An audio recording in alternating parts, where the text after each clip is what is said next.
안녕하세요. 보상법규, 2차 보상법규 커리큘럼 안내를 드리겠습니다. 저는 정태상 평가사고요. 네, 정태상 평가사입니다. 2차예요. 일단 연간 커리큘럼 일정을 먼저 소개해드리고 각 강의를 간단하게 소개해드리고 마지막에 다시 한번 연간 일정을 소개해드리고 마무리하도록 하겠습니다. 먼저 연간 일정 먼저 볼게요. 네, 연간 일정 먼저 한번 보겠습니다. 일단 저희 기본 강의로 먼저 기본 강의라고 하는 기본 이론으로 먼저 시작을 합니다. 기본 이론 1, 2라고 되어 있죠. 이제 기본 이론 1은 행정법 파트예요. 우리 보상법규가 크게 행정법 파트랑 개별법 파트로 나뉘어져 있거든요. 그 중에 메인은 이 기본 이론 2에서 하게 되는 개별법 파트고요. 행정법 파트에서 배우는 내용들은 우리 옛날에 수능 영어로 치자면 ABCD, 문법, 기초 단어 같은 것들, 기본이 되는 문법이랑 단어 같은 것들을 공부하는 시간이 행정법 파트예요. 그래서 정말 기본기에 관련된 내용들만 배우면 됩니다. 그러니까 제가 무슨 말 하고 싶냐면 효율적으로 공부를 해야 되잖아요. 효율적으로 하고 싶다면 여기가 우리 개별법 파트가 우리의 메인 공부의 대상이어야 하는데 여기는 용어 이해만 하면 되는 정도에 불과한데 너무 많은 에너지를 쏟지 말자, 뭐 그런 의미예요. 어쨌든 기본 흐름을 설명드리면 제일 기초가 되는 법학적인 용어 같은 것들을 소개하는 그런 것들, 기초 문법을 소개하는 게 기본 이론 1이고 그 다음에 기본 이론 2에서 개별법, 우리 3법이죠. 세 가지 법이랑 법조문을 좀 바싹하게 공부를 하고 관련된 판례를 공부하고 등등등 하는 게 기본 이론 2입니다. 여기까지 하면 우리가 문제를 풀기 위한 기본적인 내용들은 기본 이론 1, 2를 하면서 다 습득을 하게 됩니다. 그래서 이제 그 습득한 내용을 바탕으로 문제풀이 1을 해요. 습득한 내용을 가지고 달달 암기한 다음에 문제를 푼다? 굉장히 효율성이 떨어지거든요. 그래서 저는 기본 개념이 딱 완전히 습득되지 않았다 하더라도 우리의 머릿속에 약간 잔상처럼 남아있는 그 상태, 뭐에 대해서 딱 설명해보라 그러면 당장 말하지 못하지만 대충 얼버무리면서 말은 할 수 있는 정도, 또는 해당 교재를 찾아가서 한번 보고 덮어놓고 말하라 그러면 말할 수 있는 정도, 그 정도가 된 상태에서 저는 바로 문제를 풀어야 된다고 생각해요. 그 이유는 좀 이따 설명드리고, 어쨌든 문제풀이 1은 기출문제를 가지고 하는 문제풀이 1입니다. 9월 달에 시작이에요. 기출문제를 먼저 하는 이유는 사실 기출문제가 약간의 난이도는 있는 문제들입니다. 왜냐면 결국 완성되어 있는 수험생들을 테스트하는 게 기출이니까 조금 어려운 문제이긴 하지만 저는 기출문제를 가지고 기본 이론 한 다음에 바로 기출문제를 다루는 게 맞다고 생각해요. 수험의 효율성 측면에서 기출문제를 가지고 하는 게 맞다고 생각하는 이유가, 첫 번째로 이제 기본 강의 때 배웠던 내용들이 어떻게 우리 시험에 출제가 됐는지를 보면 내가 나중에 암기를 할 때 강약 조절을 할 수 있게 되고, 내가 기본 강의 배울 때는 중요한 내용이라고 내 나름대로 생각했었는데 알고 봤더니 그런 내용은 출제가 된 적이 없었네. 그럼 개념 알고만 넘어가는 정도로 약간 라이트하게 준비해야겠다 라는 판단을 할 수 있단 말이죠. 아무튼 문제풀이 1은 우리 기출문제를 가지고 하는 문제풀이의 기본 테크닉을 배우는 시간입니다. 그리고 이제 문제풀이 1의 기출문제를 가지고 이렇게 문제화 되는구나, 이런 식으로 문제를 분석하고 풀어내면 되는구나 라는 걸 배운 다음에 응용 문제를 풀어보는 게 문제풀이 2입니다. 그렇게 해서 이제 올 2025년 연말까지 문제풀이 2가 진행이 됩니다. 다시 정리하면 기본 이론 1, 2에서 기본기를 다진다. 기본 개념이나 법조문이나 판례들을 학습을 하고 기본적인 지식을 습득한다. 그리고 문제풀이 1, 2에서는 내가 습득했던 내용들을 다시 정리해서 최종 문제풀이 단계까지 하면서 그러니까 이제 생각하면 우리 12월 연말까지 하고 내년, 그러니까 이게 25년 연말까지죠. 26년에는 또 이제 여기까지 배웠던 내용들을 계속 이제 숙련도를 높여가는 과정을 거치는 특강도 있고 우리 스터디도 있고 그렇죠.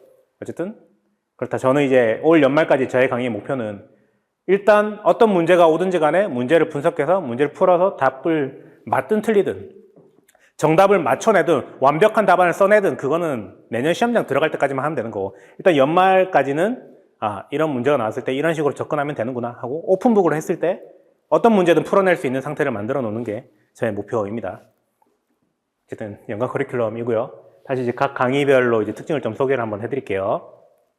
먼저 기본 강의부터 설명드리겠습니다. 법규에서 우리 기본 강의로 시작을 하죠. 기본 강의 아까 1, 2였었잖아요. 기본 이론 1, 2를 합쳐서 기본 강의라고 합니다. 기본 강의라는 건 말 그대로 정말 우리 법학을 처음 접한다고 생각하시고, 여러분께서 이제 처음 접한다고 생각하고, 정말 기초 용어들, 그리고 특히 뭐 모든 용어를 알 필요가 없어요. 뭐 민법이나 형법이나 우리랑 상관없는 법에서 나오는 용어까지 알 필요 없죠. 우리의 시험 범위에서 한 번이라도 언급된 적이 있는, 또는 이제 우리의 개별법을 이해하기 위해서 반드시 알아야 되는 그런 용어나 개념이 있단 말이죠.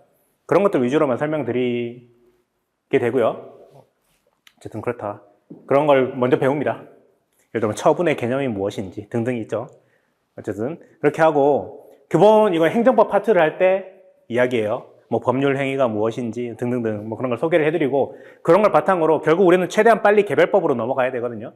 개별법으로 넘어가서 그래서 우리의 법조문이 어떻게 생겼는지, 그리고 그 해당 법조문이랑 세트가 되는 판례는 실제 현실에서 어떤 종류의 분쟁이 있었는지, 그리고 그때 판사님께서는 어떻게 판단을 내렸는지 등등을 배우게 됩니다. 법조문과 판례를 세트로 해서 배우게 되는데, 그러니까 이런 게 있잖아요. 법조문 글자로 되어 있는데 까만색이라고 해서 모든 게 그러니까 우리가 한글을 할 줄 알지만 까만색으로 한글이 적혀 있다고 해서 그걸 보자마자 바로 이해할 수는 없죠. 그게 어쨌든 긴 말은 됐고, 법조문을 봤을 때 내용을 바로 이해하기 위해서 기초 용어 같은 것들을 행정법 파트에서 배운다. 판례도 마찬가지예요. 판례가 사실 딱 읽어보시면 판사님들이 누구보다 논리적이나 이런 걸로 뛰어난 분들이신 건 맞는데, 판례 읽어보시면 도대체 뭔 소리를 적어놓는 건지 이해가 잘 안 갈 정도로 판사님들이, 근데 우리가 옛날부터 이제 국어 시간에서부터 배웠던 만연체이죠. 만연체. 굉장히 길게 늘어서 쓴단 말이에요. 어쨌든 그런 걸 우리는 해독을 해내야 되는데, 해독을 해내기 위해서 기본 강의에서 행정법 파트에서 이런 내용들을 배우게 되는 거고, 그런 걸 바탕으로 개별법으로 넘어와서는 법조문과 판례를 중심으로 공부를 하게 됩니다. 개별법에서도 뭐 학설도 있고 뭐 그래요. 하지만 제가 볼 때는 우리 역대 기출을 봤을 때는 법조문과 판례가 절대적으로 중요한 영역이기 때문에, 저는 개별법에서는 최대한 학설은 최소화하고, 정말로 사실 몇 개 안 됩니다. 우리가 개별법에서 학설이 몇 개 안 되고 대부분의 판례로 이루어져 있기 때문에 법조문과 판례에 포커스를 두고 개별법 위주의 수험 적합성 높은 기본 강의를 구성했어요. 그래서 되게 저는 이제 최대한 빨리 합격하는 게 그냥 최선이라고 생각하거든요. 완성된 상태로 시험장 들어가는 것보다 어설픈 상태로 시험장 들어갔지만 어쨌든 합격하는 게 더 이득이다. 저는 그런 마인드를 가지고 있기 때문에 최대한 수험 적합성을 높은 상태로 시험장 들어가실 수 있게 제가 기본 강의부터 해서 문제풀이까지, 내년 스터디까지 그렇게 구성을 했습니다. 어쨌든 그래서 저는 기본 강의를 하면서도 문제를 좀 풀어보는 게 도움이 된다고 생각해요. 아까 지나가면서 말씀드렸지만 기본 개념을 배웠는데 그냥 오케이 하고 그날 당장 암기 한번 하고 덮어놓는 것보다는, 암기 한번 한 다음에 이거 우리 기출에서 이런 문제가 나온 적이 있었지? 라고 제가 기출문제를 가지고 예제를 딱 보여드리면, 우리가 배웠던 그 개념이 이런 식으로 문제가 됐었고 결론이 이렇게 나는구나 라는 것들을, 문제를 좀 풀어볼 필요가 있다고 생각합니다. 지금 우리가 기본 강의가 4월 달에 시작이지만 문제풀이 1이 9월 달에 시작이에요. 그때까지 4월에 배웠던 개념을 우리가 9월 갔을 때까지 기억하고 있을 리가 없죠. 그래서 저는 항상 문제와 함께 개념 공부를 해도 문제랑 같이, 법조문 공부를 해도 문제와 같이 공부를 하는 게 효율적이라고 생각합니다. 그래서 제 이제 기본 강의 구성은 행정법은 기초 용어 위주로 설명한다. 우리 시험에 단 한 번도 관련이 되지 않았던 그런 내용들은 과감하게 빼겠습니다. 그리고 두 번째로 개별법은 법조문이랑 판례 위주로 한다. 근데 둘 다, 행정법이든 개별법이든 둘 다 기출 문제들을 가지고, 예제를 가지고 어떻게 문제화 되는지를 항상 곁들여서 학습을 한다. 그래서 나중에 암기를 해야 될 때 강약 조절을 할 수 있도록, 우리 특히 기출이 우리의 35년 동안 축적이 되어 있잖아요. 그 35년 동안의 기출 문제를 보면, 여러분이 기출 문제를 분석하시는 게 아니에요. 강사들이 분석을 해주는 건데, 제가 분석을 해보면 결국 의미가 없는 내용들이 있고, 굉장히 우리가 뭐 기본 강의에서 배울 때는 굉장히 사이즈가 크게 배웠는데, 알고 봤더니 그 전체 사이즈 중에서 문제화될 수 있는 내용은 뭐 절반밖에 안 된다. 그럼 저는 이제 강약 조절해서 그 문제화될 여지가 있는 부분을 더 많이 수업을 해드릴 거예요. 그럼 여러분도 나중에 혼자서 암기를 하실 때 제가 이제 설명드렸던, 강조했던 그 부분에 에너지를 더 쏟고, 출제 가능성이 별로 없는 부분은 그냥 시간이 없으면 그냥 안 해도 되고, 그래도 이제 마음이 불안하다 그러면 대충 개념 정도만 떠듬떠듬 말할 수 있는 정도로 준비하면 되니까, 어쨌든 마지막에 암기를 해야 되는데, 암기 효율성 극대화를 위해서 기본 강의를 할 때부터 이런 식으로 진행을 하도록 하겠습니다. 기본 강의였고요. 기본 강의 이후에 판례 강의가 하나 약간 특강처럼 구성이 되어 있습니다. 제가 아까 우리 연간 커리큘럼에는 이 판례 강의 내용이 빠져 있었지만 판례 강의가 특강의 형태로 진행이 될 거예요. 한 4회에서 6회 정도로 생각하고 있는데 어떤 개념이냐면요. 우리 기본 강의는 네, 행정법 6주, 개별법 10주 그러니까 6회 플러스 10회로 구성이 됩니다. 근데 6대 10으로 네, 이렇게 했지만 요 개별법 파트를 할 때 우리 존재하는 모든 판례를 다 다룰 수가 없어요. 왜냐면 판례라는 건 실제 현실에서의 분쟁이 있는 내용들이거든요. 근데 현실에서의 분쟁은 이론적이지 않은 분쟁들이 굉장히 많습니다. 우리 법조문에는 이렇게 돼 있고 이론적으로 말하자면 이렇게 되는데 현실적인 이유 때문에 정말 특이한 판례들이 많이 튀어나와요.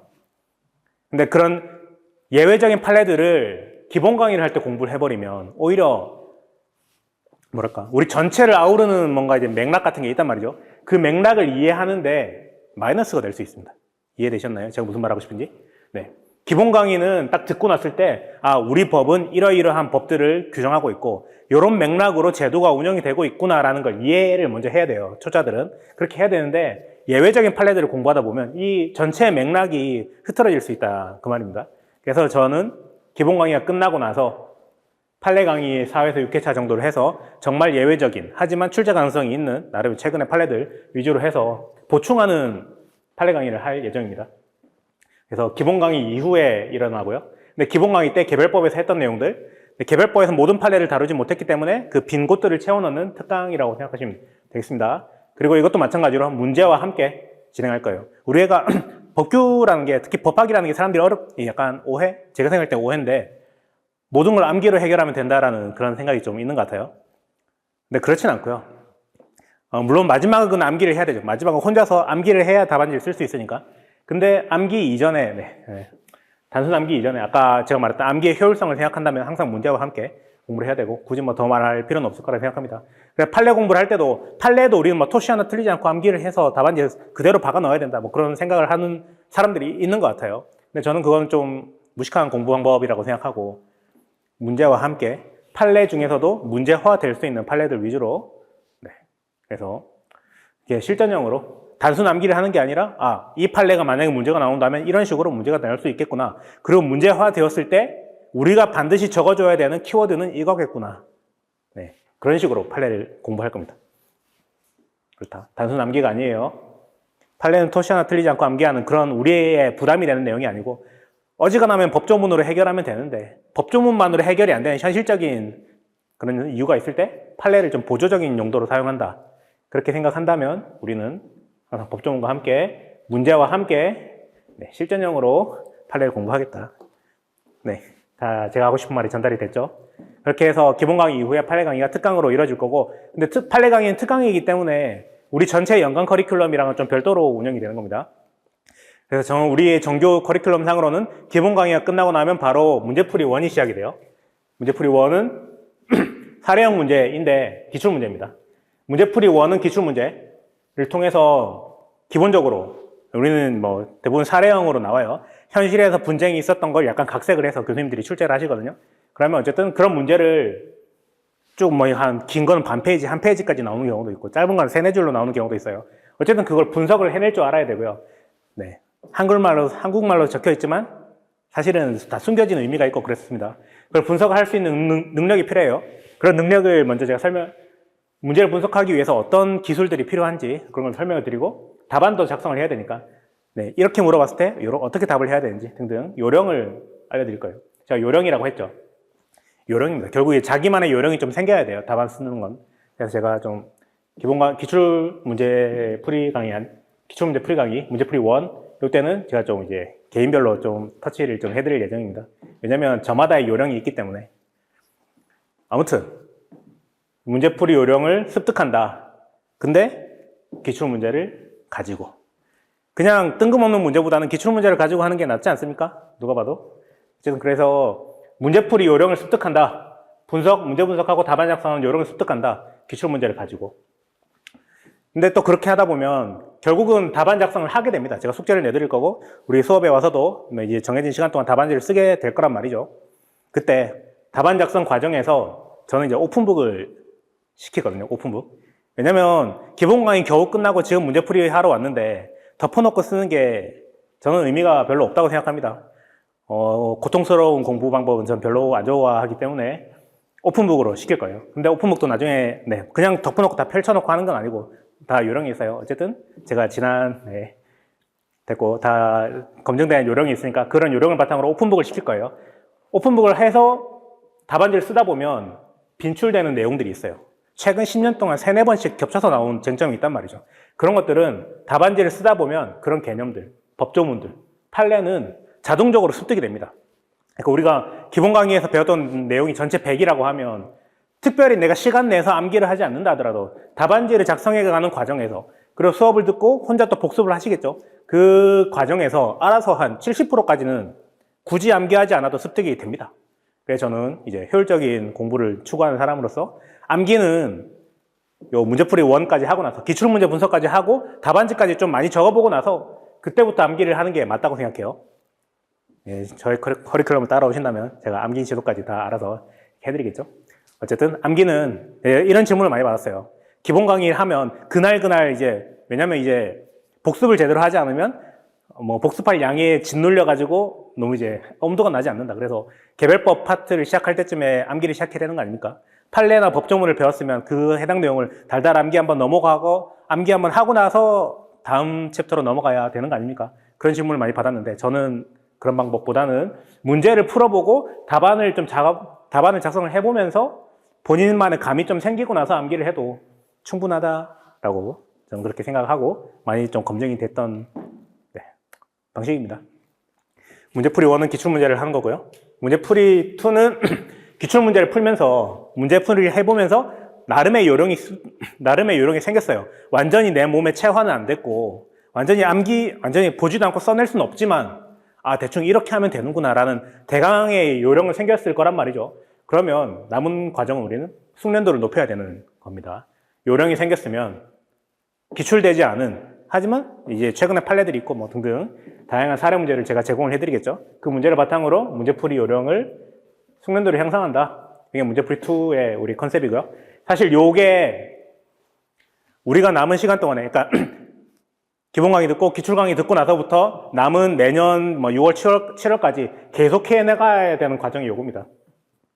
기본 개념을 더 암기했던 내용들, 판례나 법조문 같은 것들 암기를 계속해서 지식을 높이는 과정이랑 요령을 높이는 과정, 요 두 개가 동시에 병행이 돼야 돼요.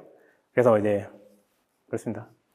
근데 우리는 요 문제풀이는 요령에 조금 더 포커스가 있고 단지 문제를 풀다 보면 알아서 지식적인 측면도 조금 보충이 되는 그런 거죠. 아무튼 문제풀이 2는 문제풀이 1에서 습득했던 요령을 숙련도를 높이는 과정이다. 근데 이미 우리 기출문제를 한번 해보시면 딱 느낌이 옵니다. 최근 10년치 해보시면 정말 이것만 해도 되는 건가? 우리 시험 범위가 굉장히 많다고 생각했었는데 알고 봤더니 겹치는 게 너무 많아가지고 별로 쟁점만 40개 정도밖에 안 됩니다. 정말 이것만 해도 되는 건가 싶을 정도의 그런 게 있어요. 그때 제가 좀 제공해드리는 숙련도를 높이기 위해서 필요한 좀 난이도 높은 문제 또는 우리 기출에 출제되지 않았던 하지만 판례는 존재하는 그런 문제들 제가 제공을 해드려요. 그런 문제를 가지고 문제 분석을 해보면서 문제 해결을 제가 이때는 제가 혼자 좀 시킵니다. 혼자 지금까지는 나름의 기본기를 닦았기 때문에 혼자 낑낑대면서 두뇌를 풀가동해 가면서 문제 해결을 스스로 좀 해봐야 돼요. 스스로 해봐야 그 능력이 키워져요. 저는 그렇다. 다양한 유형의 문제를 풀면서 실전 감각도 향상시키는 게 이 강의의 목표입니다. 이렇게 해서 이렇게 하고 나면 12월 말이 돼요. 올해 말이 끝나고 내년에는 또 스터디와 그 밖에 별별 특강 같은 것들이 구성이 되게 됩니다. 그렇게 되고 그렇게 하고 시험 직전에 마무리 특강이 있어요. 마무리 특강은 시험 한 달 전, 이것도 특강이죠. 우리 연간 과정은 12월 말에 끝나는 거고, 이거는 5월에서 6월입니다. 학원 주말 스터디랑은 별개로 진행되는 마무리 특강이고요. 우리가 배웠던 내용들을 바탕으로 실전 시험에 대비하는 제가 제 나름의 저도 강의 경력이 언더그라운드 학원 이런 데서 제 나름의 이게 있거든요. 저게 경험적으로 100명이 넘는 합격생이 있었는데 어쨌든 그렇습니다. 막판에 이 내용들을 사람들이 많이 단연차 하거나 공부를 많이 했거나 제 제 수업을 충실히 따라왔던 사람들인데도 불구하고 막판에 공통적으로 좀 부족한 부분들이 있더라고요. 아니면 내가 옛날에 공부를 확실히 했다고 생각하고 좀 간과하고 넘어갔는데 네, 어쨌든 그런 부분들을 메꿔나가는 과정이라고 생각하시면 되겠어요. 실전 시험에 대비해서 빈출 핵심 쟁점들을 다시 한번 집중적으로 복습하고 특히 최근 판례, 최근 한 3년 이내 판례들이 좀 출제 가능성이 있는 편이거든요. 그거랑 최근에 다른 시험들, 우리 시험이 7월 초잖아요. 근데 한 5월을 7월 그리고 이제 또 연초에 변호사 시험, 행시, 법원 행시 등등의 법무사 시험이라든지 다 우리 시험보다 조금 빨리 출제가 되거든요. 그런 문제들을 모아서 최근 판례와 다시험 기출 문제를 가지고 마무리를 한번 하고 우리 커리큘럼을 끝나고 마무리하고 이제 시험장에 들어가도록 제가 이렇게 구성을 하고 있습니다. 이렇게 다시 한번 연관 커리큘럼 더 반복할 필요는 없죠. 기본 강의, 개별법 끝나고 기출 문제를 한다. 기출 문제 끝나고 이때 우리가 생겼던 요령을 가지고 사례 문제들, 다양한 조금 어려운 문제들을 풀어본다. 그리고 이제 중간중간에 특강이 있다. 기본 강의, 개별법 기본 강의가 끝나고 나서 판례 특강이 있고, 문제풀이 2가 끝나고 나서 이제 그 밖에 이제 연말이죠. 이제 내년 초가 되면 법이 개정되는 게 있어요. 개정법 특강이라든지 등등을 제가 좀 다뤄드릴 예정입니다. 그런 것들로 특강을 하다가 우리 시험 직전 5월, 6월에 마무리 특강이 한 번 더 있다. 네, 제 커리큘럼은 이렇게 되어 있고요.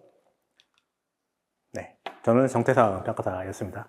질문하실 게 있으시면 학원을 통해서 연락을 주시면 제가 성실히 답변을 드리도록 하겠습니다. 수고하셨습니다.